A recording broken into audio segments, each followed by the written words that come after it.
There we go. Hey guys, welcome. Thanks for coming out. I appreciate you guys taking your time to come out and listen to this talk tonight. We are here with myself, Peter Ohanian, Jesse Moon, and Mark Cassara has also joined us.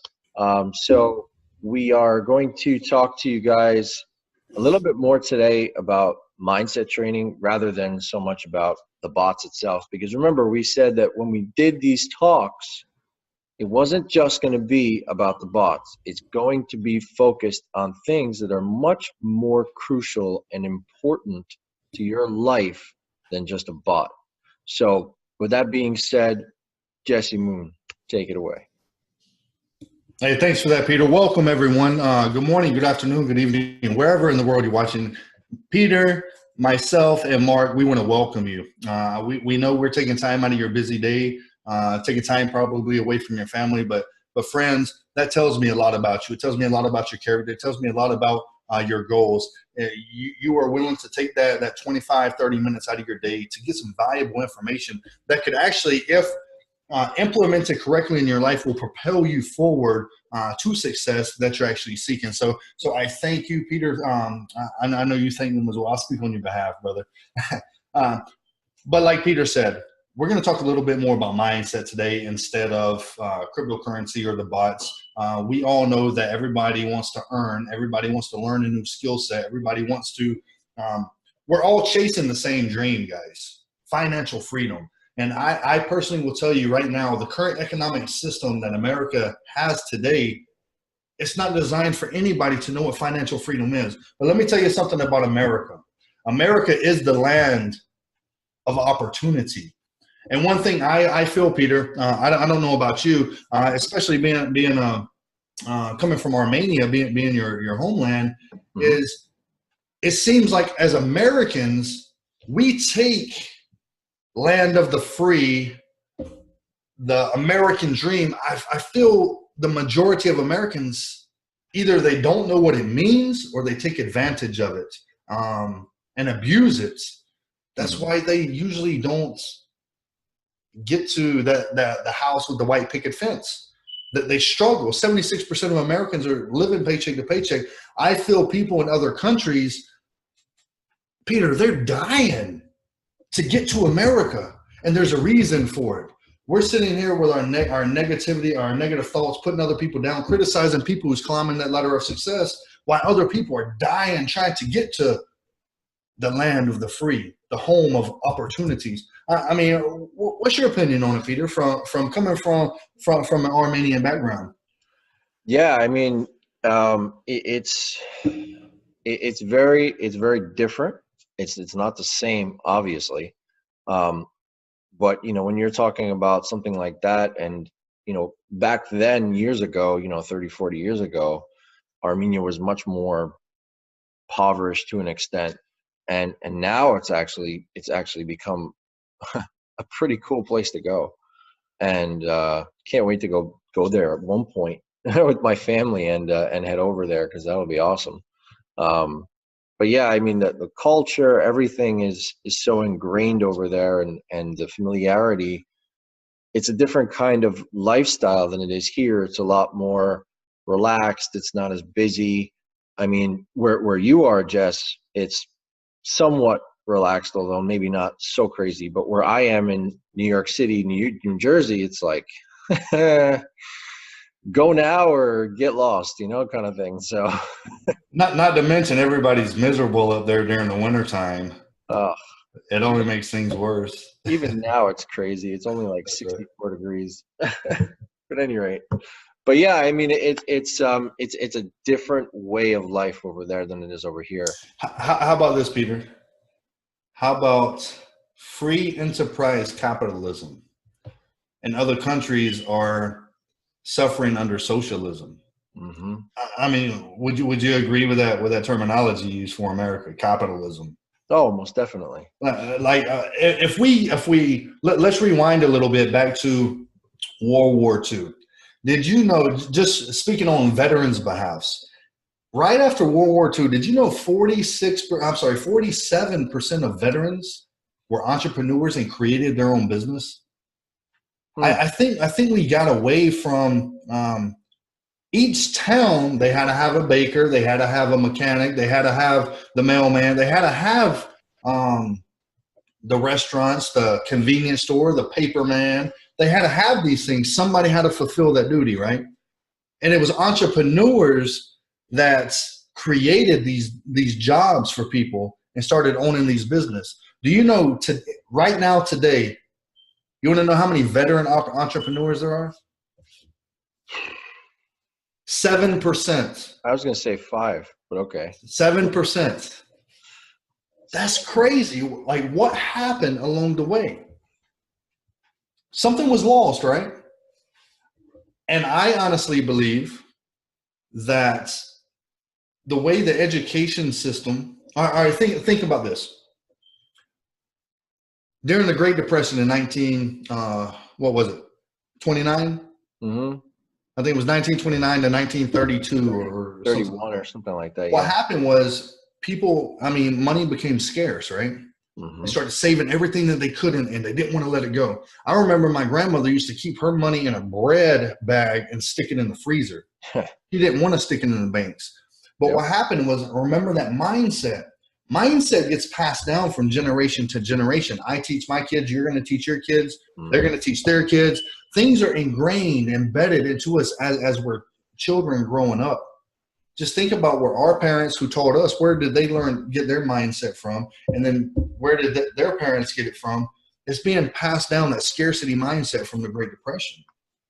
I honestly believe that's what we are faced with today as entrepreneurs trying to build businesses. I think our number one goal should be to teach people how to elevate their mindset and break free of what Grant Cardone says, the middle class mindset. Mm-hmm. How we're skeptical of all things. If it sounds too good to be true, it must be, right? Mm-hmm. That's crazy.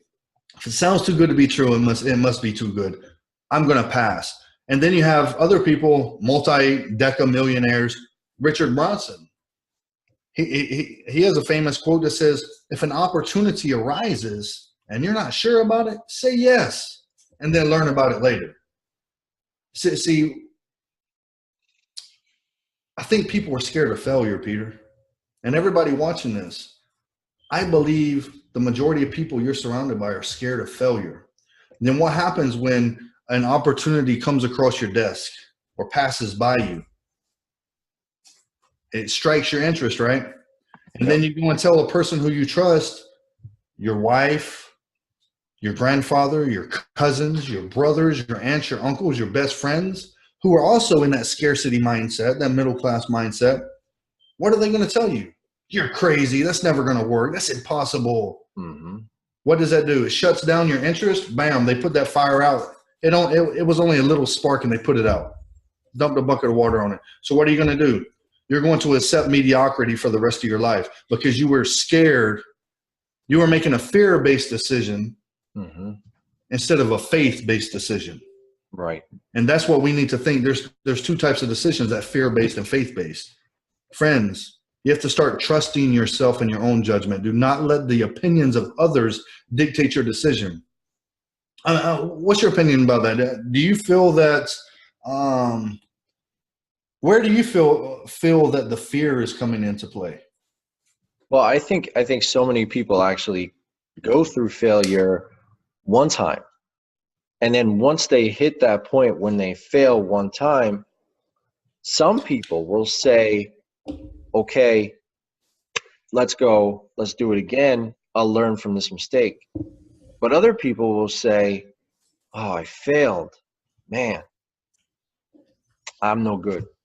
And then they just stop because they hit a wall. But what people don't do is they don't try to break through that wall.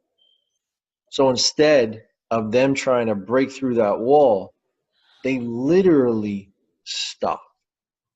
And when they stop, they kill their momentum because they think that, okay, I failed, I need to stop. No, you failed. You need to learn from your failure. And then you need to go and do it again. And do it again.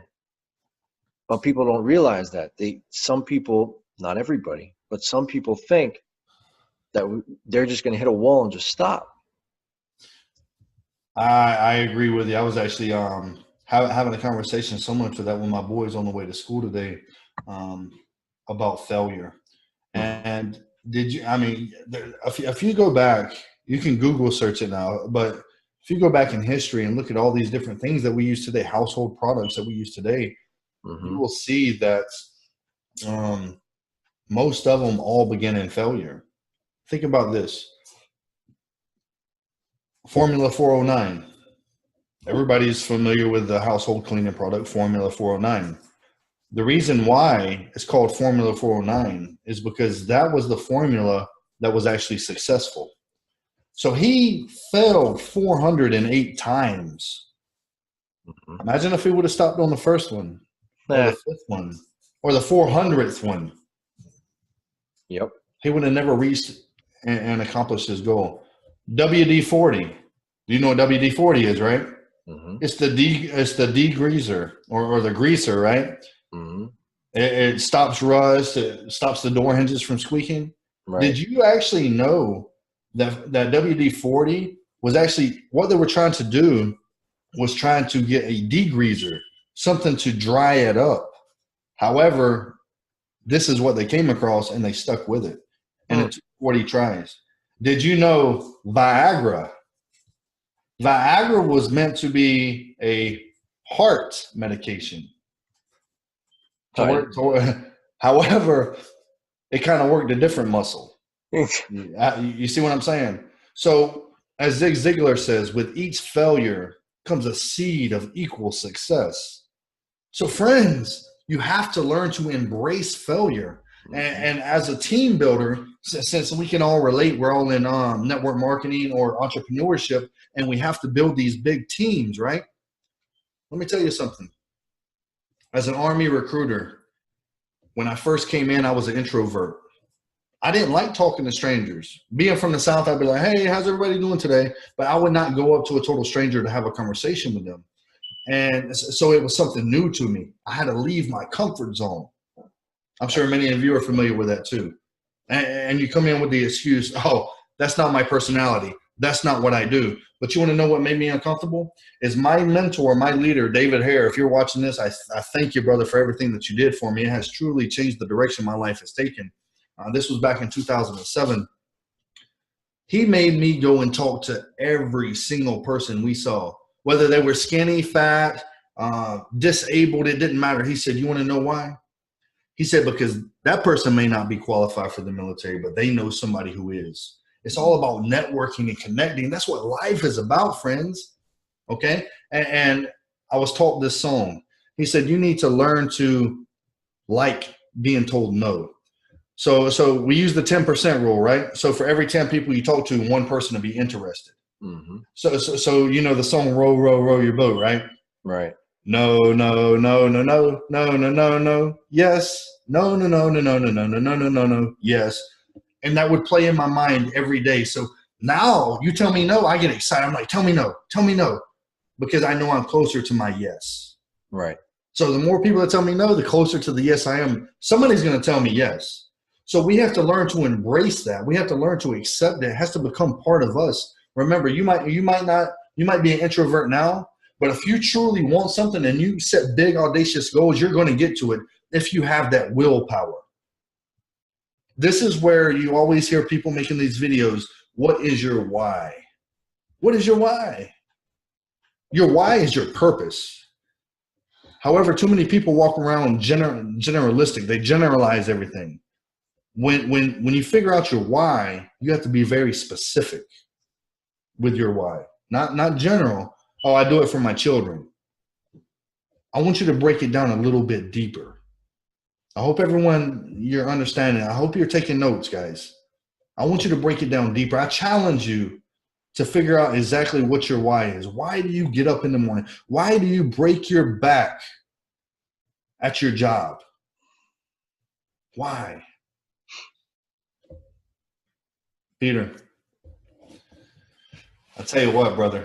It's one thing I'll tell you is this has been me I'm very competitive. All right. Of course, coming from a sports background, the military, it's all about competition. And Mhm. I believe I don't give up on millennials. I believe in everyone. They have to believe in themselves. However, I believe somewhere society has given them. We all hear that sense of entitlement, and you'll see this when um, your kid gets old enough and you take them to a baseball game Mm. at the YMCA where they don't even keep score and everybody gets a medal for showing up. They take competition out of everything Mm-hmm. nowadays. Why should I work harder than the other person if I'm going to get the same reward as the other person? And then what happens? They go into corporate America, Same and thing. it's not like that. Mm-hmm. They have someone who's going to hold them to high standards, and if they fall below high standards, they'll be unemployed. So that's what happens. So I'm going to go ahead and tell you guys. I know a lot of you doubt yourself at times. I know a lot of you doubt yourself at times. I doubt myself sometimes, but I'm resilient. I went through a lot of resiliency training. I learned how to bounce back from adversity. I believe in my mind that the more I fail, the more successful I'll be. I've embraced it, and it's like a growing pain. You got to push through it. As Peter said, it's like there's a wall there. Go and read the book 3 Feet from Gold by Napoleon Hill. If you've read Think and Grow Rich, he tells a little bit of story about it. How the oil, what do they call them?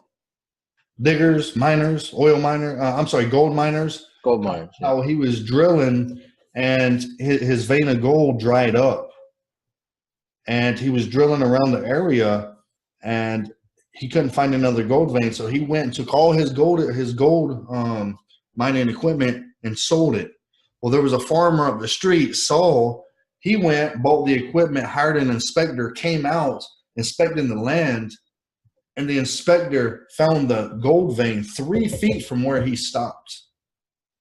So when that wall arises in your life and you find yourself pushing and pushing and pushing, and you get tired and frustrated and you ultimately want to give up, don't give up on yourself. Keep pushing. Persistence will pay off every time, guys. It's it's crazy. I mean, think about Henry Ford and the V8 engine. It took 2 years for them to create the V8 engine. His engineers kept saying, it's not possible. There's no way. He'd come into the shop, say, you're going to figure it out. Every day they told him it's not possible. He said, it's possible. You got to go in there and figure it out. It took them 2 years, and they finally found the solution, guys. Imagine if he would have never found the solution. Imagine if he would have been like, okay, it's not possible. Critics are going to try to tell you how to live your life, but you have to take control of your life. You have to be the CEO of your life. Am I right, Peter? Oh, you're most definitely right about that.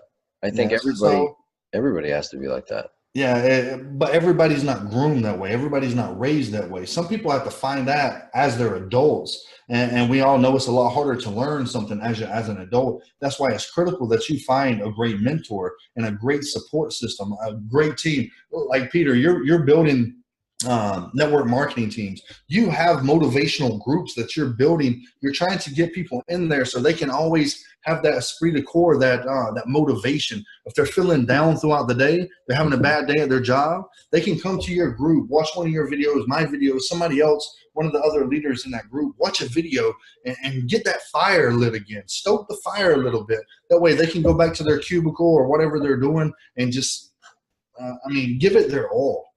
Mm-hmm. So they don't give up on themselves and quit their jobs. Okay. I want you to know whatever you're going through right now, you're stronger than that. You're tougher than that. And you're going to beat it. It doesn't matter what you're going through. Somebody else has been through it before. You're not the most unique person in the world, and you are facing a situation that's never been faced before. Somebody else has faced it. Somebody else has beat it. And I believe you can beat it as well. And No matter how you feel, you always have to remember that the world is dependent on you. So as you're going through hell right now in whatever situation you're in, it may feel like hell, you can get through it because the world's dependent on you, because you have to help them get through their hell. So I just, that's all I got, Peter. I just want to leave everyone with that, hey, you got it. You can get through it. You can do it no matter what. There's plenty of people that are willing to assist you, help you. Peter has groups. Peter, make sure you post your links to your groups. That way they can join the groups and get the motivation that they need. And for all of my friends out there who are watching this, if you're looking for an opportunity, there's plenty of opportunities out there. Zig Ziglar also said, opportunity happens when success meets preparation. I'm sorry. I got it backwards. Rewind. Success happens when opportunity meets preparation. I'm sorry, guys. Are you preparing yourself for that next opportunity? Because they're going to pass you by. They're going to pass by. And you got to reach out and grab it. But you got to be prepared for it. So it's funny you talk about preparation, because it's actually, well, some of you guys know, some of you guys don't, but I'm actually a tennis instructor. And one of the most crucial things that people don't realize is in a swing for tennis, mostly in a volley, in a forehand or a backhand, if you don't take the racket back and are ready for that ball to come, and you're not prepared, then you're not going to time the ball right. Right? So if that ball is coming like this, right here, and then you start taking your racket back to hit it, that's too late. See, that's the same thing in baseball, Peter. You'll see somebody stance. Got my little bat. So you'll see somebody stance, it'll be sitting on their shoulder. So what happens when that ball comes? They're going to have to lift it, put back, and then go. It's going to slow down their timing. But if they're back here ready to swing, the timing is going to be on point. The same thing with tennis, man. Hey, this right here is a award I got back in Chicago recruiting battalion. It's called the Heavy Hitter Award. Oh, nice. I put 22 people in the Army in 1 month. Damn. That's I have a big heavy hitter award too. I got a couple of these. That's pretty cool. I'm telling you, that's what it's about. It's about networking, connecting with people, and ultimately paying it forward and helping others become successful. And then you, my friend, like Zig Ziglar said, then you will find your success. So, I'll give you guys an interesting, quick little story. This year, the beginning of the year, from September to January, I had to build a physical education program in a middle school because they never had a formal phys ed teacher. They never had anybody who would actually show them what to do. So I went in there and I built the program. That principal who was there, she and I became really close. Well, lo and behold, she didn't want me to leave, but I went back to my high school and I did what I got to do. But when I went there, I told her one specific thing. She's like, I know you don't really want to be here. I said, nope, I never said I didn't want to be here. I said, everybody goes somewhere. Everybody does something for a reason. I said, but I can tell you this. I said, while I am here, the whole time I am here, you are going to get 110% of me. Make no mistake about that. You are going to get 110% of me. And when I left, they had a cake. They had a big, see you later party and everything. And, it was great. Lo and behold, I find out a couple months ago, our superintendent is going to be retiring shortly. Well, guess who's taking his place? She is. So everything happens for a reason. absolutely. I was put there so that I could create a phys ed program for that school because they never had one. All they had was recess, so they don't understand anything. So you're going to be the principal next year, right? Not me.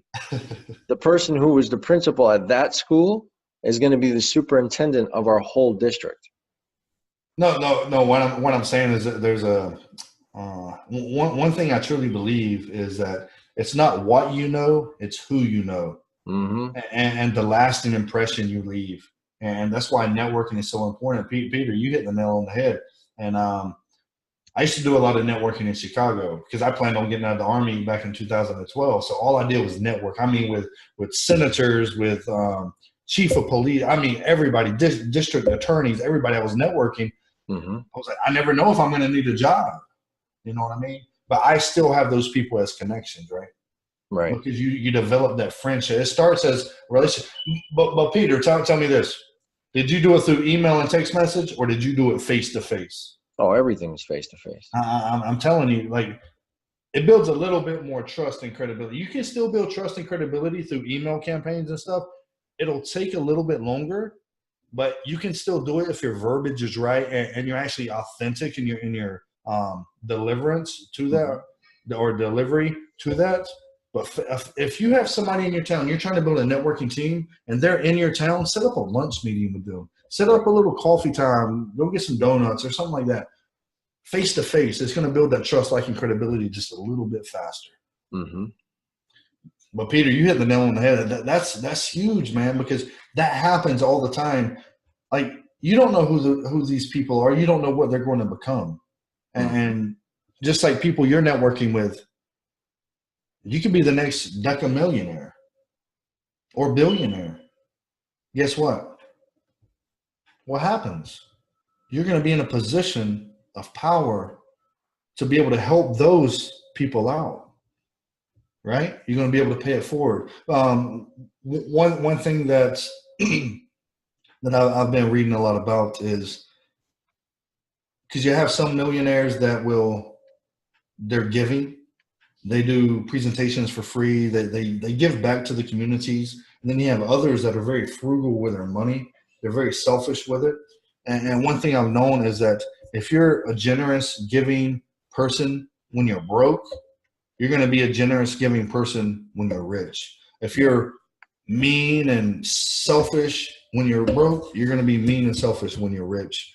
So guys, remember, it's not only a mindset thing; it's a character development thing, and you'll learn that and develop that through personal and self-development, reading more books, surrounding yourself with other people, getting out to these workshops, getting into these mastermind groups like Peter has.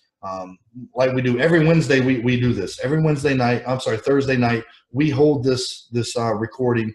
We talk about mindset. We talk about cryptocurrency. We talk about entrepreneurship, guys. So hey, invite your friends. Invite your friends, and we're starting here, and then we're going to ultimately be kind of magnifying it out and actually going and doing physical meetings as well in different locations. So, guys, big things. But yeah, whatever you're going through, guys, never give up on yourself. There's so many people out there who are throwing rocks at you right now. They're talking bad about you. They want you to fail. If you think people are going to be proud of you and happy for you as you're climbing that freaking ladder, they're not going to be. They're going to be like the crabs in the bucket. You remember that story I told? The crabs in the bucket, Peter. If you have ever seen crabs before, imagine a 5-gallon bucket, okay? You're going to have all these crabs in the bucket, right? And they're all going to be trying to get out. You're going to have that lone warrior. He's going to come up and climb over all the crabs. He's going to hang on to the side trying to pull himself up. But what's going to happen is those crabs are going to reach up and they're going to pull him right back down to the bottom.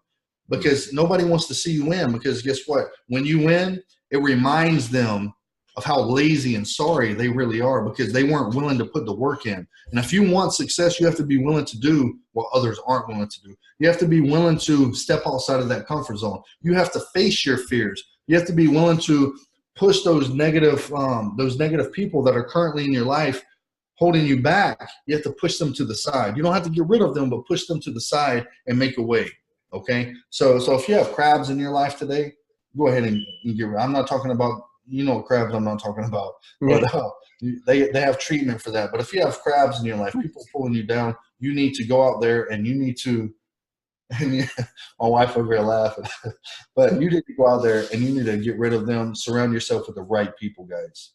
Your net worth is your net worth, right? Or your network is your net worth. So. Right. Surround yourself with people where you want to be. Most definitely. All right, guys. So Jess and I wanted to thank you very much for taking the time to come out here and stay here with us for about a half an hour. And again, we will be doing this every single Thursday night. So I appreciate you guys taking the time. Jess, thanks for being here, and we'll see you guys real soon. Take care.